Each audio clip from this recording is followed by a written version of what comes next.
Guys, it's digitronixnepali here again, and today we are gonna look into the Skein hash algorithm. And so let's look at its test bench first. This is our test bench. We give input every 8 and nanosecond or every 4 clock cycle, and this is okay. Let's look at the input and output. For testing Skein, we have used the cat full cat resource of from Athena website. This is official input and output values.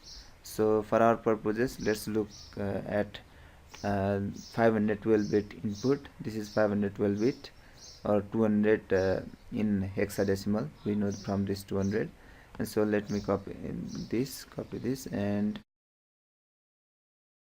I have already pasted this value.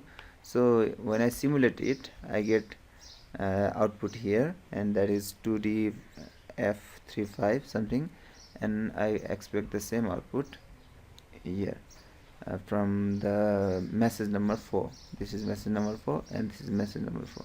So output, we verify the output like this for Skein. Thank you.